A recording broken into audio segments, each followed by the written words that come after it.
For the first time in over 5 years, Mega Evolution will be featured in a Pokemon game. And for the first time in over 10 years, Mega Evolution will not only be featured, but be prominently featured, even playing a role in the main story of these games and kind of the lore and the theming of these games. Today, I'm going to be giving you a crash course on Mega Evolution, everything you need to know about it, how it works, how you do it, where it comes from, and even some theories on the phenomenon.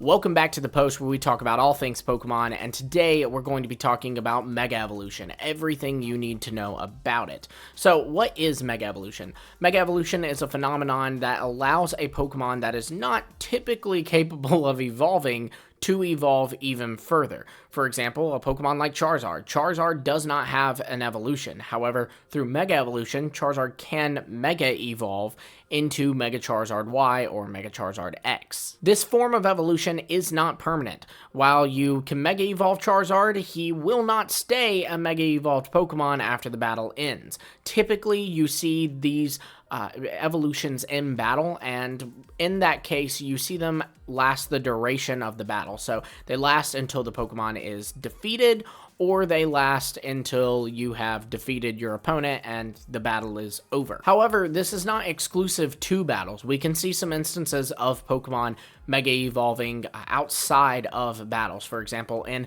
Pokemon Omega Ruby and Alpha Sapphire, you Mega Evolve a Latios or a Latios, depending on the version of your game, every time you go soaring around the Hoenn region. Like a regular evolution, Mega Evolution changes the Pokemon's design and can even change the Pokemon's type, its ability, and gives it a huge stat boost, much like when a Pokemon evolves, it gets stronger. To Mega Evolve, most Pokemon need to be holding what is called a Mega Stone, and every Pokemon that can Mega Evolve has a Mega Stone that specifically corresponds to its species. Things like the Gengarite, the Charizardite X. So if I hand a Blastoise a Gengarite, Blastoise is not going to be able to Mega Evolve. It needs the Blastoiseite, which will be compatible for Blastoise. Not only this, but the Pokemon's trainer needs a Keystone. And this Keystone is kind of how the trainer connects to the Megastone that the Pokemon is holding. However, you'll notice that I said most Pokemon need to hold a Megastone. This is not the end-all be-all rule. With the Pokemon Rayquaza does not need to hold a Megastone. There is no Rayquazanite or Rayquazite, whatever you want to call it, that you can give to your Rayquaza. Instead, Rayquaza needs to know the move Dragon Ascent. We also know that a strong bond needs to be formed between the trainer and their Pokemon. Now, this is kind of a bit difficult to prove, because while this is the explanation we're given about Mega Evolution, the fact of the matter is that I can go on X and Y right now. I can, catch any kind of Pokemon that can Mega Evolve, just catch a Heracross, and I can instantly Mega Evolve it if I have the Mega Stone and the Keystone. So, that you could debate that one a little bit, because it's not like me and that Heracross have a strong bond. I just caught it. But yeah, that's the explanation we're given. However, this whole bond, Keystone, Megastone thing is not the only way we've seen Pokemon Mega Evolve. There are other methods of achieving it, though they are much less okay, in my opinion. First, we have Mega Wave, which is a technique used by the villain Alva in Volcanion and the Mechanical Marvel.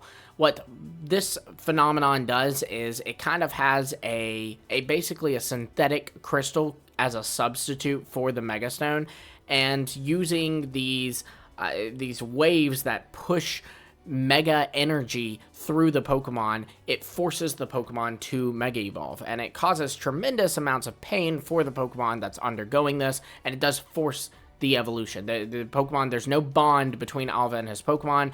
There's no consent really from the Pokemon to Mega Evolve. It is 100% forced, and thus very, very not okay.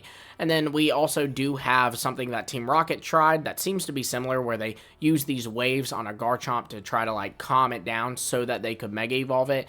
This ultimately did not work, but one could argue that it didn't work because this Garchomp, Sycamore's Garchomp, was kind of had too strong of a will and was able to resist it. But perhaps a weaker-willed Pokemon would have fallen to this technique. We actually don't know. On the subject of that Mega Evolution energy that floods the Pokemon, when a Pokemon does Mega Evolve, it unleashes this burst of life energy. This life energy is referred to as Infinity Energy. However, kind of like we see with the Mega Wave, Mega Evolution, this burst of Infinity Energy that is, through a legal, if you will, method, is still a little fishy. We see several dex entries from the Generation 7 games talk about how the overflowing amounts of this energy in a Mega Evolved Pokemon can make the Pokemon become enraged, or can injure the Pokemon, or even do both. And now, many fans have kind of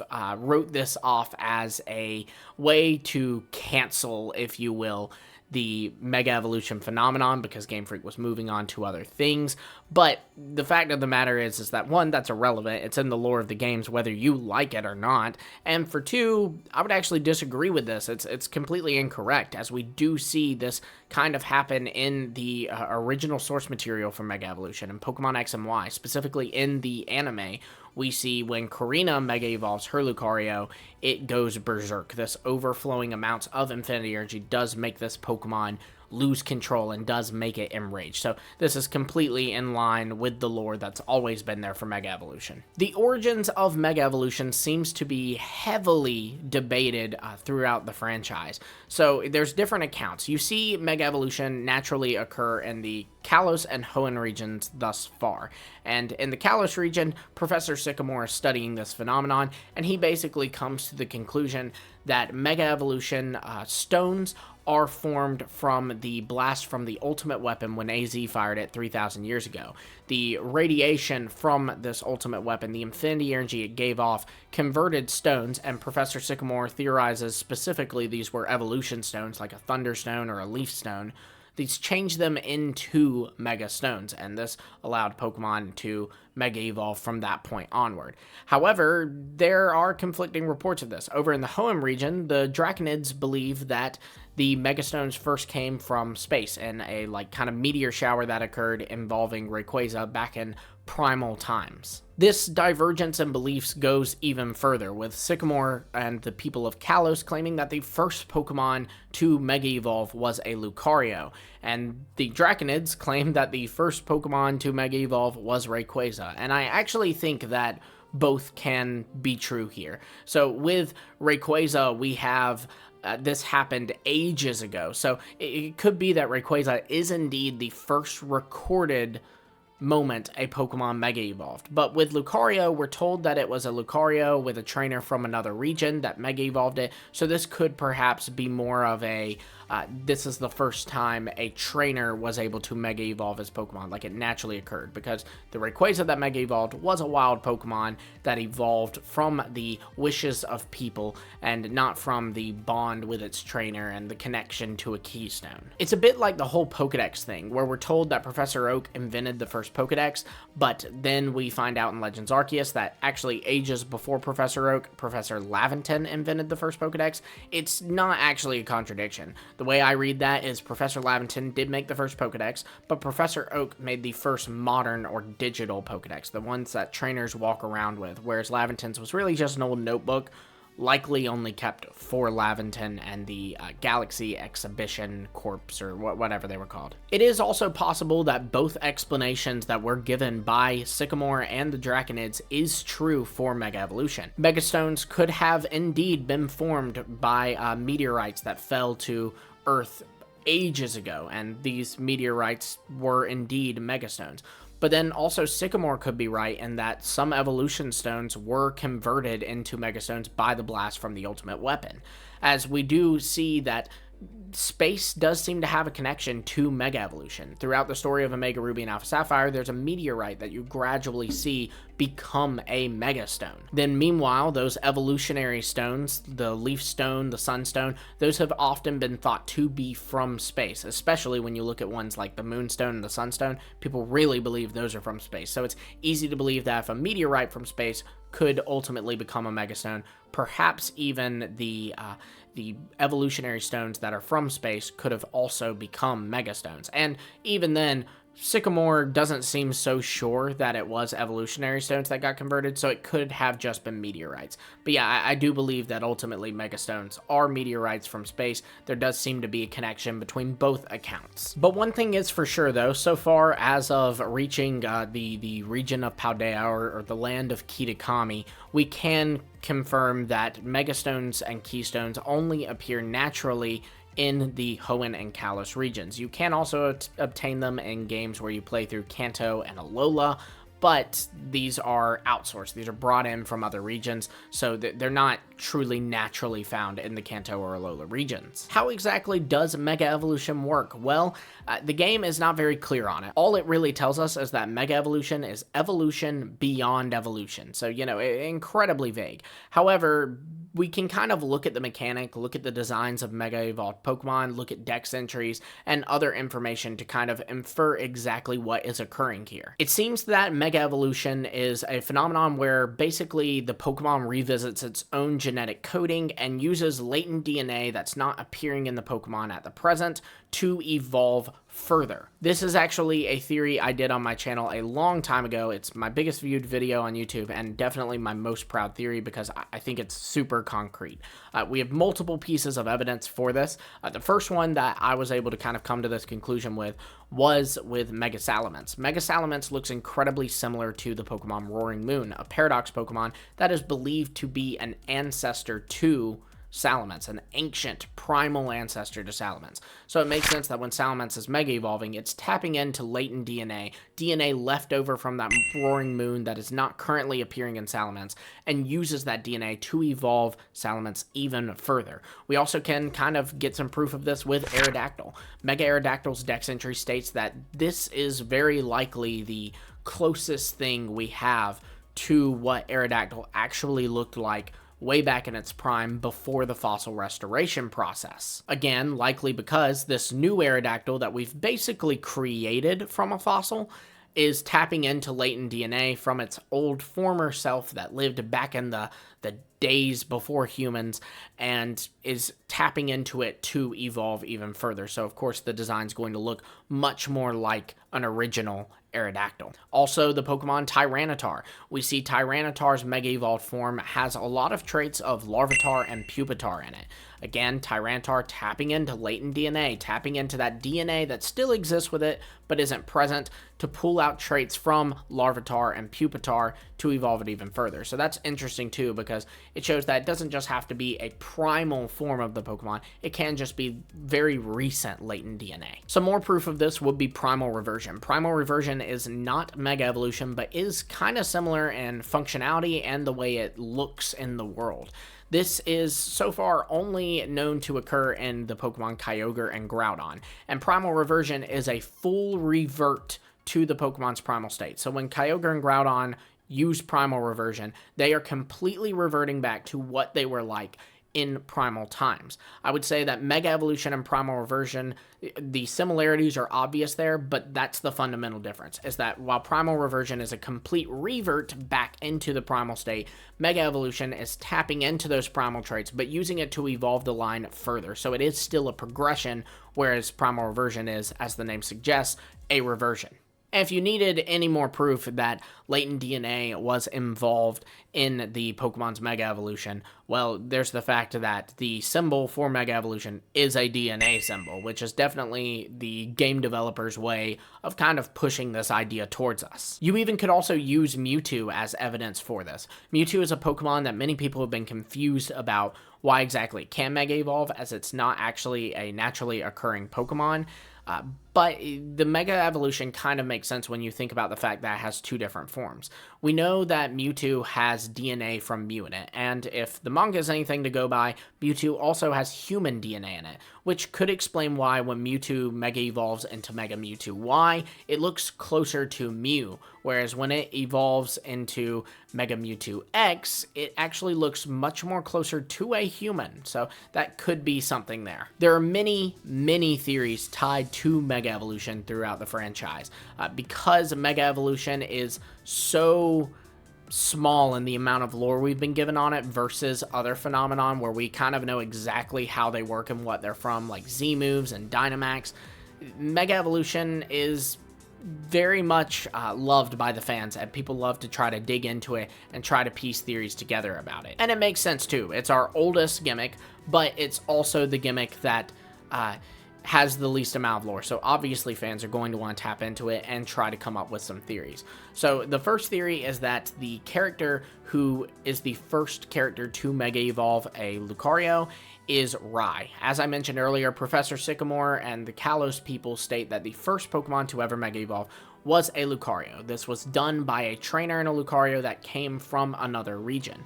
Well, in Pokemon Legends Arceus, which I'll remind you was set in the past, we meet a character named Rai who's training with his Lucario. Ultimately, at the end of Rai's story, he decides that he's going to travel to other regions and try to look for ways to make him and Lucario become even stronger. So we know that Rai is leaving the Hisui region. We know that he's traveling elsewhere, so that fits the bill that if he were to go to Kalos, he would be a trainer from another region. And then also his desire to find more strength for him and Lucario would make it very plausible that he would eventually stumble upon Mega Evolution and want to explore this phenomenon himself. So, you know, there's not a ton of concrete evidence, but there's more just really hints by like the game development team, I think, that this could have been the first trainer to Mega Evolve a Pokemon. The Pokemon Palafin may actually have some connections to Mega Evolution. And I know this seems really strange because Palafin actually doesn't have a Mega Evolution, and at this time, it doesn't even appear in a game with Mega Evolutions. So it seems like a strange thing to say, but hear me out.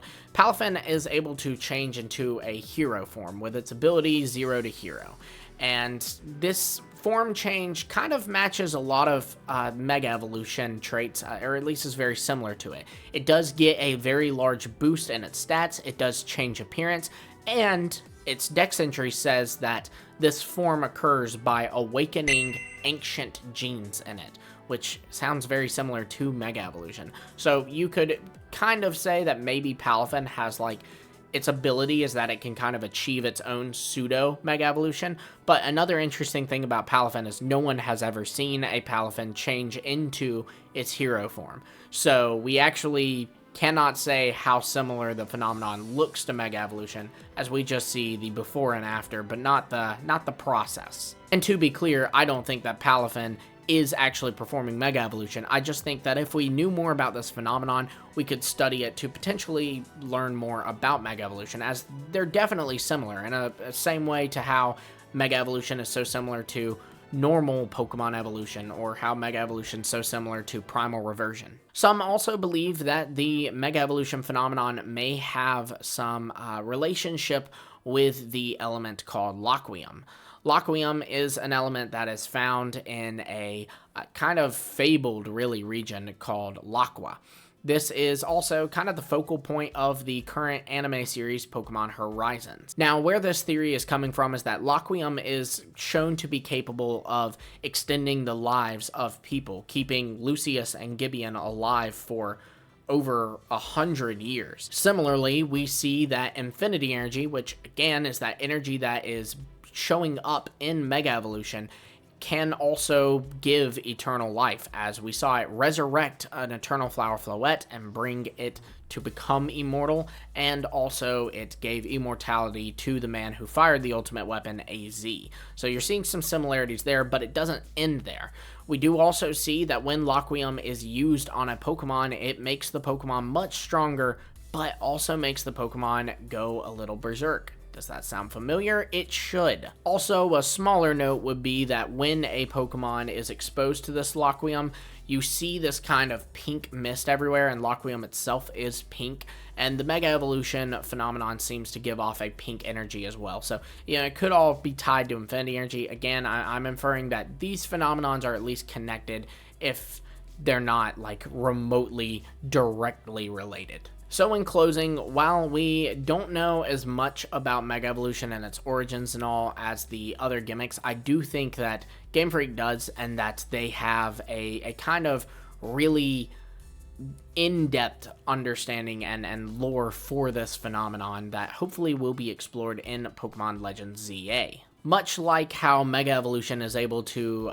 surpass the limits of a Pokemon's evolutionary line, I would say that the lore for Mega Evolution and the potential for the gimmick also can surpass even its own limits that we can think of in our head. I mean, hypothetically, every single Pokemon, or at least every fully evolved Pokemon, could have a Mega Evolution out there, and it's just a question of, has its stone been formed yet, or have humans found its stone yet, as, again, these stones are what are capable of these Pokemon Mega Evolving. So sure, right now we know of a handful of these, right? We know that Camerupt can, Sharpedo can, Charizard, Blastoise, and Venusaur can, but maybe tomorrow we find one that suggests that our good pal Dragonite can. And so with that, I think there is a lot of hope for the future of Mega Evolution, and perhaps even its lore and our understanding of it. I'm excited to revisit this topic after Legends EA's release, when we know more or can piece together more about these games. But in the comments below, let me know who your favorite Mega Evolution is. Be sure to like, subscribe, hit the bell for notifications, and until next time, I will see all of you later.